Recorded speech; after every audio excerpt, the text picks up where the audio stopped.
আসসালামু আলাইকুম শিক্ষার্থী বন্ধুরা। আপনারা ইতিমধ্যে জেনেছেন অনার্স ভর্তি ২০২৪-২৫ শিক্ষাবর্ষে অনার্সে ভর্তি হওয়ার জন্য ভর্তি পরীক্ষা দেওয়া লাগবে। তো এই ভর্তি পরীক্ষা কবে এবং কখন এটি আবেদন শুরু হবে, কখন পরীক্ষাটি হবে তা নিয়ে আমরা এই ভিডিওতে আলোচনা করার চেষ্টা করব। তো এখানে ১৬ই নভেম্বর একটি নোটিশ প্রকাশ হয়ে রয়েছে। এখানে আমরা দেখতে পারি আগামী শিক্ষাবর্ষ থেকে স্নাতক সম্মান ভর্তি পরীক্ষায় ফিরছে জাতীয় বিশ্ববিদ্যালয়।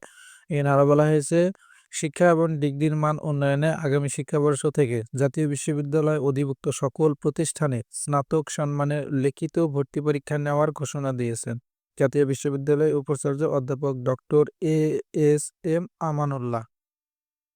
১৬ই নভেম্বর এই নোটিশটি প্রকাশ হয়। তো আমরা ইতিপূর্বে ২০২৩-২৪ শিক্ষাবর্ষে অনার্সের ভর্তির জন্য যেই সময়টা দিয়েছিল, এখানে আমরা দেখতে পারি এই নোটিশটি সাধারণত প্রকাশ হয়েছিল জানুয়ারির শেষের দিকে।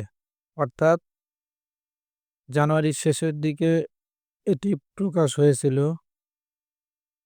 নাকি? আমরা এখানে দেখতে পাচ্ছি ২২শে জানুয়ারি বিকাল ৪টা থেকে ১১ই ফেব্রুয়ারি ২০২৪ তারিখ রাত ১২টা পর্যন্ত চলবে। অর্থাৎ এইটা জানুয়ারির মাঝামাঝিতে সার্কুলারটি প্রকাশ হয়েছিল। অর্থাৎ এই বিজ্ঞপ্তিটি প্রকাশ হয়েছিল ২২ জানুয়ারি আবেদন শুরু হয়েছিল।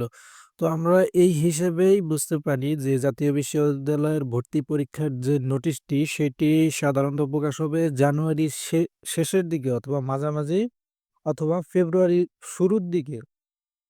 সর্বোচ্চ গেলে ফেব্রুয়ারি শেষের দিকে প্রকাশ হতে পারে। মানে জানুয়ারি অথবা ফেব্রুয়ারির মধ্যে প্রকাশ হবে। তো এই ভর্তি পরীক্ষার যে নির্দেশনা এখনো ভালোভাবে প্রকাশ হয়নি। তারা শুধু জানিয়ে দিয়েছে যে ২০২৪-২৫ অর্থাৎ আগামী শিক্ষাবর্ষ থেকে স্নাতক সম্মান ভর্তি পরীক্ষা হবে।